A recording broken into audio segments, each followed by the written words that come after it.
We go to the AD himself. Jim Sterk joins us via the Corky's hotline. Jim, always a pleasure to have you on the show. How have you been? Great, guys. Thanks for having me on. Thank you. Yeah, pleasure. So describe these Big East Conference meetings out in Florida. What were some of the top issues you were discussing? Overall, the conference and direction where it's headed. We talked about television. We talked about bowl games. We talked about championship game. Since there will be two divisions in football, having a championship game and whether that was going to be on a campus sites or neutral site. And I really like the direction it went, where we can host a game at Qualcomm for the Big East Championship. So that's a fun thing. And then they're going through a commissioner search, and then overall on a larger scale, just the BCS and where it's headed with the playoff and all of that. So plenty of topics.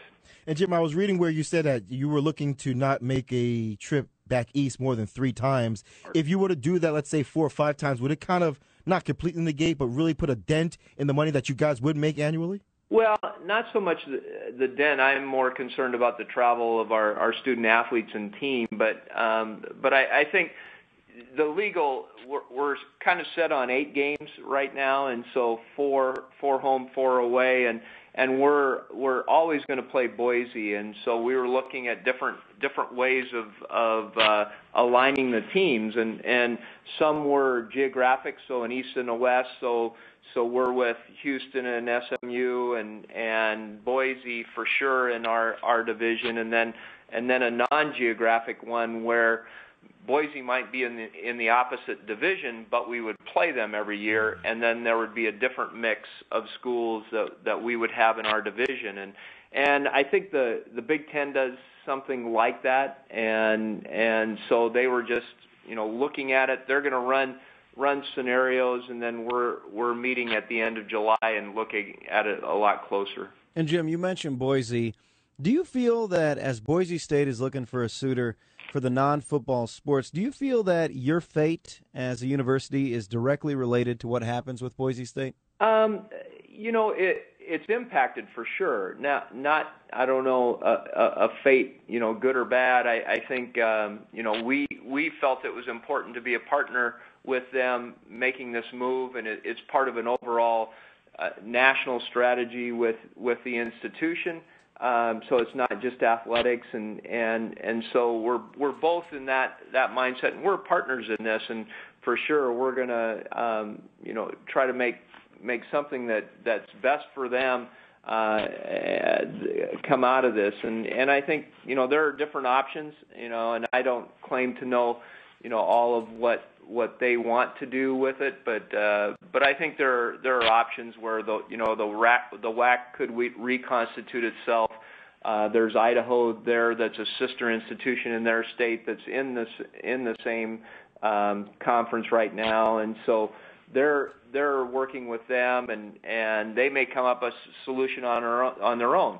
The Big West is a possible solution, and there's been concerns by the California schools of travel, and so what can be done to mitigate that, and so we're looking at those possible solutions with the Big East on that. So there's a couple options there already, and there may be more that develop. Jim, I remember when we first heard about the news just last year, and it was Josh and I doing a broadcast for the city championship between USD and San Diego State in basketball. And I remember watching you kind of walk through campus with Kai Snyder, and your chest was out. Your shoulders were high. You felt really good about yourself, and you should have. We were very excited as well. But here we are this present day. Are you still as excited? Are you still as optimistic? Does it still have the same type of ring for you that it did the first day? Yeah, you go back and you meet with those schools, and, you're with Memphis and Houston and those folks, and you meet with NBC, and they're talking about their strategy as a network that encompasses a possible Big East and having four time zones, and they can showcase the league.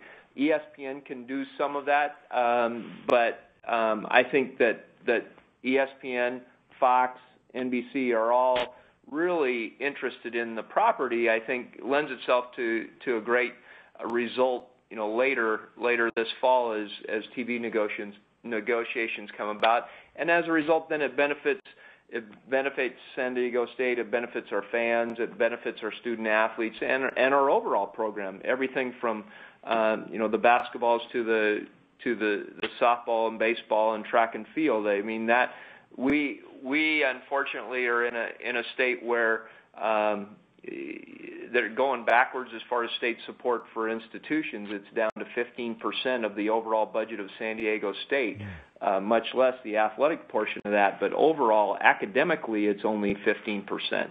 So of state support. So President Hirschman is on a larger scale doing the same thing that I've been focusing on in our athletics program is trying to control our destiny, being able to drive revenues and develop our program so that we can continue the great momentum that our coaches and student athletes have been doing the last few years. We're talking to San Diego State Aztecs AD Jim Sterk on San Diego Sports Leader XX1090. And Jim, when you talk about ESPN, NBC, and Fox, all the representatives at the meetings, this fall, is that right? This fall, a new TV deal will be finalized? Well, they started an exclusive negotiation with ESPN in September, and they have 60 days. So that 60 days, will occur, and we'll see what ESPN brings to the table, and maybe it's done in 60 days. But with the potential of other suitors out there, it might go beyond 60 days. So it might not be until December or whatever that when we find out what kind of deal it is.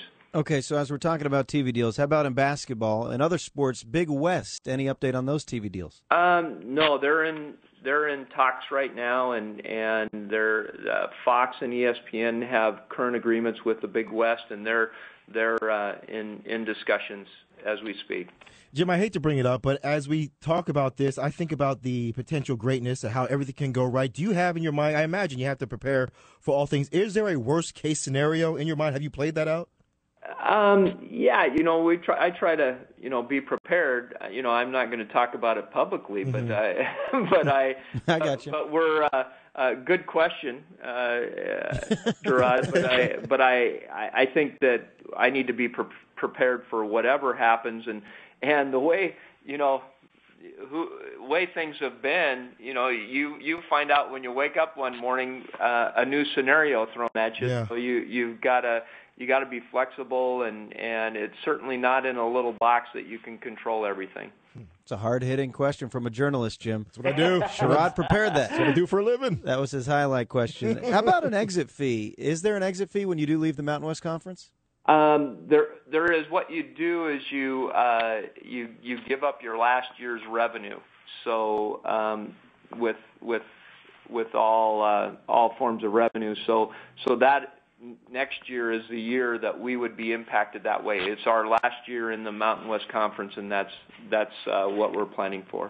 Jim, we were talk a lot about this APR, this academic progress rate, and we know it's for basketball. We spoke to Jim Boeheim about it. We read in articles where San Diego State has to start thinking about it now because Coach Fisher's bringing in a different type of athlete. But is it only, because I'm not sure, is it only basketball, or is this thing athletic department-wide as far as the APR? It's department-wide. Okay. And yeah, it really some more teeth into it. The APR has been around a while, but it really, it wasn't as impactful, if you will. You knew it. You didn't want to have, programs below that cut line, but now with continued, if you're continually below there, you can have a greater impact to your program where postseason is impacted. And, Jim, I know you support athletes in the classroom, of course, as do I, but my opinion on this is I don't like it. If you're punishing coaches for recruiting the top prospects and those top prospects leave early, I think that's very backwards. What's your take on that?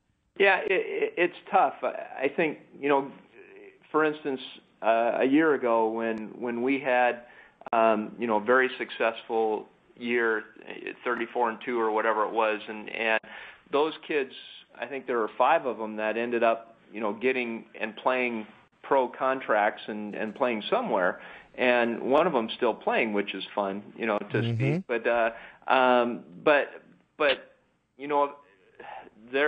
timing of it, they left under what is termed not good academic standing because they left and started training, and the draft was before school was out. And so they had to prepare. In order to go for their next, step in life, they had to prepare, and so they left their classes kind of midstream, and that's a tough thing to do. And some schools, it works out well. They're in a quarter system, so they're in March, their finals, and they're done, and they're on spring break, and they're leaving under good academic standing. They're not leaving in the middle of a semester or a quarter. And so that is a benefit for quarter schools, but semester schools have that challenge, and so it's a tough one. That's interesting. I never thought about that, the trimester versus the semester. But, Jim, great stuff today. As always, we appreciate your time. Wishing you the best on the Mesa. Thank you so much. Thanks for having me.